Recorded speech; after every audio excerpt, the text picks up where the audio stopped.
Hello everyone, कैसे हैं आप सब लोग। मैं सुमिता और मेरे यूट्यूब चैनल पर आपका स्वागत है। और आज मैं आपके लिए लेकर आई हूँ बाल विकास व शिक्षा शास्त्र का सितंबर का 2016 का प्रीवियस ईयर का एग्ज़ाम पेपर, जिसके बारे में आज हम देखेंगे। क्योंकि अब सीटेट में जो है समय कम बचा है, तो अगर हम प्रीवियस ईयर के पेपर हैं, प्रैक्टिस पेपर हैं और अपने नोट्स से इस समय तैयारी करेंगे तो वो हमारे लिए ज़्यादा बेस्ट है। तो आप लोग प्लीज़ वीडियो पूरा देखिएगा। और चलिए स्टार्ट करते हैं आज का वीडियो। सबसे पहला क्वेश्चन है आपका, विद्यार्थियों में संप्रत्यात्मक विकास को प्रोत्साहन देने के लिए निम्नलिखित में से कौन सी विधि सबसे प्रभावी है। पहला, विद्यार्थियों को बहुत से उदाहरण देना और उन्हें तर्क शक्ति का उपयोग करने के लिए प्रोत्साहित करना। बी, जब तक विद्यार्थियों में वांछित संप्रत्यात्मक परिवर्तन ना हो जाए तब तक दंड का उपयोग करना। पुराने प्रत्ययों से किसी संदर्भ के बिना नए प्रत्ययों को अपने आप समझा जाना चाहिए, याद करने के लिए कहकर विद्यार्थियों के गलत विचारों को सही विचारों में बदलना। देखिए, इनमें क्वेश्चन में यह है, पढ़कर भी हम समझ सकते हैं कि इसमें कॉमन सी बात है कि अगर हम विद्यार्थियों को कोई भी चीज़ उदाहरण देकर समझाएंगे तो उससे उनकी जो है तर्क शक्ति का उपयोग होगा और वे प्रोत्साहित होंगे। ठीक है, तो इसका आंसर होगा ए। नेक्स्ट है, प्राथमिक विद्यालयों के बच्चे उस वातावरण में सबसे प्रभावी ढंग से सीखेंगे जहां मूल रूप से पढ़ने, लिखने और गणित की संज्ञानात्मक कुशलताओं पर ध्यान का केंद्र होता है और बल दिया जाता है। नहीं, जहां शिक्षक सारे अधिगमों में आगे होता है और विद्यार्थियों से निष्क्रिय रहने की अपेक्षा करता है। देखिए, शिक्षक अधिगम में आगे होगा और विद्यार्थी निष्क्रिय होंगे तो ये तो है ही गलत। विद्यार्थी तो किसी तरीके से निष्क्रिय हो ही नहीं सकते, है ना, तो यहाँ रॉन्ग है।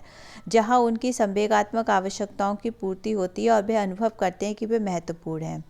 जहां शिक्षक एकाधिकारवादी और स्पष्ट आदेश देता है कि क्या किया जाना चाहिए। तो यहाँ पर आंसर होगा आपका सी।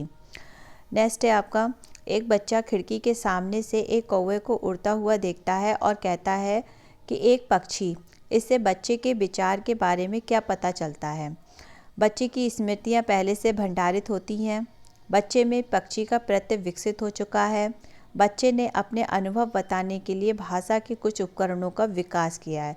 देखिए, यहाँ पे तीनों ही चीज़ें होंगी, क्योंकि जब छोटे बच्चे होते हैं तब हम उनको बताते हैं कि भाई देखो, वो पक्षी है, वो कुत्ता है। तो ये चीज़ें जब हम बच्चे को बताते हैं तो बच्चे जो है अपनी स्मृति में जाने कि अपने माइंड में उस चीज़ को रखता है। तो यहाँ पर ये स्पष्ट हो रहा है कि बच्चे की स्मृतियाँ पहले से भंडारित हैं और बच्चे में पक्षी का प्रत्यय विकसित हो चुका है। तो यहाँ पर आंसर आपका होगा 1, 2 एंड 3, तीनों ही होंगे। ठीक है, कोई शिक्षिका अपने विद्यार्थी को क्या कहे कि उन्हें भीतरी प्रेरणा के साथ कार्य करने के लिए प्रोत्साहित करे। तो यहाँ पर ये पूछा गया है कि कोई भी शिक्षिका जो है अपने विद्यार्थियों को ऐसा क्या कहे जो उन्हें भीतर से, यानी कि अंदर से उन्हें प्रेरणा के साथ, यानी कि कोई रुचि और उनकी प्रेरणा के साथ कार्य करने के लिए प्रोत्साहित कर सके। तो ऑप्शन है, काम जल्दी पूरा करो, तुम्हें एक टॉफ़ी मिलेगी। तो इससे क्या है, बच्चे के अंदर क्या प्रेरणा आ जाएगी? नहीं आएगी। इससे क्या होगा, इससे लालच आएगा। इसे करने की कोशिश करो, तुम सीख जाओगे। ये आंसर राइट है। नेक्स्ट इसके ऑप्शन मैं बता देती हूँ, ये है जैसे कि चलो उसे उसके करने से पहले समाप्त कर लो। यहाँ पर भी ये चीज़ उद्देश्य नहीं हो रहा है ना। नेक्स्ट क्वेश्चन है, क्योंकि देखिए क्वेश्चन 30 है, इसलिए मैं जल्दी जल्दी जो है कोशिश यही करूँगी कि मैं इनके डायरेक्ट आंसर बता दूँ आपको, क्योंकि फिर वीडियो जो है वो लंबा हो जाएगा, है ना। तो नेक्स्ट है आपका, कोई शिक्षिका अपने विद्यार्थियों को अध्ययन करने हेतु आंतरिक रूप से उत्प्रेरित करने के लिए कैसे प्रोत्साहित कर सकती है। जैसे कि कोई शिक्षिका है और अपने विद्यार्थी को अध्ययन जाने की स्टडी करने के लिए आंतरिक जुनून अंदर से उत्प्रेरित कैसे कर सकती, कैसे उसको प्रोत्साहित कर सकती कि बच्चा जो है अंदर से उत्प्रेरित हो किसी भी काम को करने के लिए, यानी कि अध्ययन करने के लिए, है ना। तो इसका आंसर आपका होगा, देखिए सबसे पहले ये है व्यक्तिगत लक्ष्य निर्धारित करने और उनमें निपुणता पाने में उन्हें मदद देकर, साफ दिखाई पड़ने वाले इनाम देकर जैसे टॉफ़ी, उनमें चिंता और डर पैदा करके, प्रतियोगितात्मक परीक्षण से। पहला आएगा आपका व्यक्तिगत लक्ष्य निर्धारित करने और उनमें निपुणता पाने में उन्हें मदद देकर, यह होगा इसका राइट आंसर। किसी प्रारंभिक कक्षा में प्रभावशाली शिक्षक का उद्देश्य विद्यार्थियों को उत्प्रेरित करना होगा। ऑप्शन है 1, दंडात्मक उपायों का प्रयोग करके जिससे वे शिक्षक का सम्मान करें।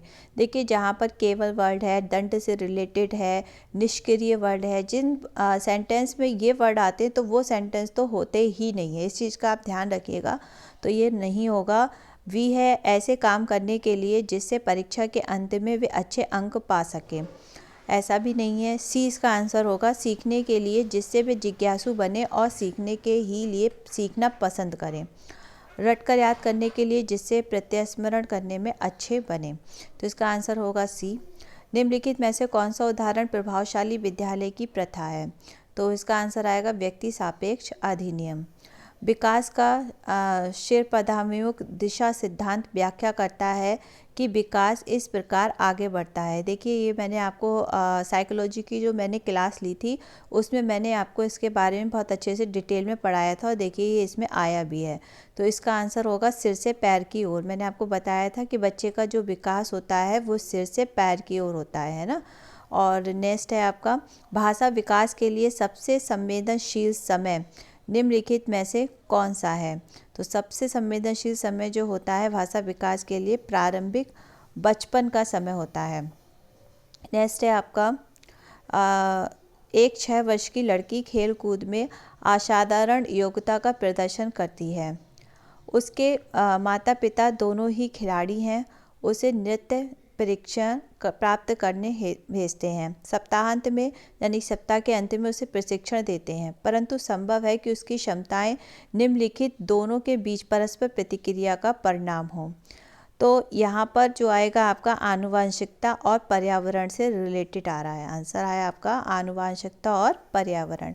निम्नलिखित में से कौन से समाजीकरण के गौड़ वाहक हो सकते हैं, तो समाजीकरण के गौड़ वाहक आपके विद्यालय और आपका पास पड़ोस होता है। लेव वायुगोस्की के अनुसार संज्ञानात्मक विकास का मूल कारण क्या है, सामाजिक अन्याय क्रिया। ठीक है। नेक्स्ट है आपका, किसी बच्चे का किया गया विशिष्ट उत्तर कोल वर्ग के नैतिक तर्क के सोपानों की विषय वस्तु के किस सोपान के अंतर्गत आता है।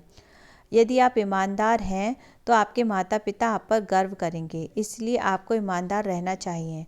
तो ये अच्छी लड़का या अच्छी लड़की अनुकूलन, कानून व्यवस्था अनुकूलन, दंड आज्ञाकारिता, सामाजिक संकुचन, तो इसका आंसर आएगा ए।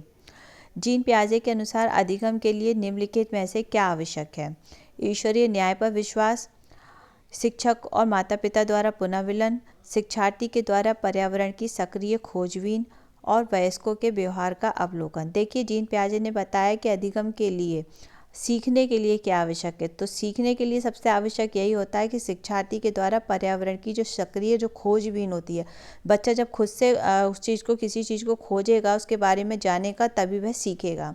तो आंसर होगा इसका सी। जीन पियाजे के अनुसार प्रारूप यानी कि स्कीमा निर्माण वर्तमान योजनाओं के अनुरूप बनाने हेतु नवीन जानकारी में संशोधन और नवीन जानकारी के आधार पर पुरानी योजनाओं में संशोधन के परिणाम के रूप में घटित होता है। तो इन दो प्रक्रियाओं को जाना जाता है किसके रूप में, समावेशन और समायोजन के रूप में जाना जाता है। ठीक है। नेक्स्ट है आपका क्वेश्चन, किसी प्रगतिशील कक्षा की व्यवस्था में शिक्षक एक ऐसा वातावरण को उपलब्ध कराकर अधिगम को सुगम बनाता है, खोज को प्रोत्साहन देकर। ठीक है। हार्वर्ड गार्डनर का बहुबुद्धि सिद्धांत सुझाता है कि शिक्षक को चाहिए विषय वस्तु को वैकल्पिक विधियों से पढ़ाने के लिए बहुबुद्धियों को एक रूपरेखा की तरह ग्रहण करे। यही इसका आंसर होगा। ये 3 आंसर आपके नहीं होंगे। कोई 5 साल की लड़की एक टी शर्ट को तय करते समय अपने आप से बात करती है और लड़की द्वारा प्रदर्शित व्यवहार के संदर्भ में निम्नलिखित में से कौन सा कथन सही है। जीन पियाजे इसकी व्याख्या सामाजिक अन्याय क्रिया के रूप में करेगा। लेव वायुगोस्की की खोजबीन मानेगा। जीन पियाजे और लेव वायुगोस्की इसकी व्याख्या बच्चे के द्वारा अपनी माँ के अनुकरण के रूप में करेंगे। जीन पियाजे और लेव वायुगोस्की इसकी व्याख्या बच्चे के विचारों की अहम केंद्रित प्रकृति के रूप में करेंगे। जीन पियाजे इसे अहम केंद्रित भाषा कहेंगे और लेव वायुगोस्की इसकी व्याख्या बच्चे के द्वारा निजी भाषा से अपनी क्रियाओं को नियमित करने के प्रयास के रूप में करेगा। आंसर होगा इसका डी। लिंग क्या है, देखिए लिंग है सामाजिक संरचना। लेव वायुगोस्की के समाज संरचना सिद्धांत में दृढ़ विश्वास रखने वाले शिक्षक के नाते आप अपने बच्चों के आकलन के लिए निम्नलिखित में से किस विधि को वरीयता देंगे, तो हम वही देंगे। इसका आंसर होगा आपका सहयोगी प्रोजेक्ट। नेक्स्ट है आपका, अपनी कक्षा की वैयक्तिक भिन्नताओं से निपटने के लिए शिक्षक को चाहिए कि बच्चों से बातचीत करें और उनके दृष्टिकोण को महत्व दें। नेक्स्ट है आपका, आकलन उद्देश्यपूर्ण होता है यदि ये केवल एक बार वर्ष के अंत में हो, नहीं, विद्यार्थियों की उपलब्धियों के अंतर करने के लिए तुलनात्मक मूल्यांकन के लिए किए जाए। इससे विद्यार्थियों में भय और तनाव का संचार हो। इसका आंसर होगा डी, इसमें विद्यार्थियों और शिक्षकों को प्रतिपुष्टि यानी कि फीडबैक प्राप्त हो। ठीक है। नेक्स्ट है आपका, राष्ट्रीय पाठ्यचर्या की रूपरेखा NCF 2005 के अनुसार शिक्षक की भूमिका क्या है? सुविधादाता। ठीक है। नेक्स्ट है आपका, अनुसंधान सुझाते हैं कि विविध कक्षा में अपने विद्यार्थियों से शिक्षिका की अपेक्षाएं विद्यार्थियों के अधिगम पर महत्वपूर्ण प्रभाव छोड़ती है। विशेष आवश्यकता वाले बच्चों को शामिल करना क्या है? शिक्षण के प्रति दृष्टिकोण, विषय वस्तु और धारणा परिवर्तन की अपेक्षा रखता है। यह इसका आंसर। विविध प्रकार की सामाजिक, आर्थिक, सांस्कृतिक पृष्ठभूमि के बच्चों से युक्त कक्षा सभी विद्यार्थियों के अधिगम अनुभवों को बढ़ाती है। ये कथन क्या है? सही है, क्योंकि बच्चे अपने साथियों से अनेक कौशल सीखते हैं। सुनने में असमर्थ बच्चा नियमित विद्यालय में बहुत अच्छा कर सकता है यदि उसे उपयुक्त सुविधा और साधन उपलब्ध कराए जाएं, है ना। फिर आपका नेक्स्ट है, निम्नलिखित में से कौन सी विशेषता प्रतिभावान शिक्षार्थी की है? यदि कक्षा की गतिविधियां अधिक चुनौतीपूर्ण नहीं होती हैं तो वह कम प्रेरित अनुभव करता है और ऊब जाता है। ये है। नेक्स्ट है, एक शिक्षिका अपनी प्राथमिक कक्षा में प्रभावी अधिगम को बढ़ा सकती है। कैसे? विषय वस्तु को विद्यार्थियों के जीवन के साथ संबंधित करके। ठीक है। नेक्स्ट है, बच्चों के बारे में निम्नलिखित कथनों में से कौन से सही हैं? यह है आज का लास्ट क्वेश्चन। बच्चे जानकारी के निष्क्रिय प्राप्त करता है, बच्चे समस्या समाधान करता है, बच्चे वैज्ञानिक शोध करता है, बच्चे पर्यावरण के सक्रिय अन्वेषक हैं। इसमें देखिए आपका सेकंड, थर्ड, फोर्थ तीनों होंगे, पर ये फर्स्ट नहीं होगा क्योंकि इसमें निष्क्रिय प्राप्तकर्ता बच्चे नहीं होते हैं। तो इसका आंसर आएगा D, second, third and fourth. तो ये था आपका प्रीवियस ईयर का 2016 का सितंबर का बाल विकास एंड पेडालॉजी का सॉल्व पेपर।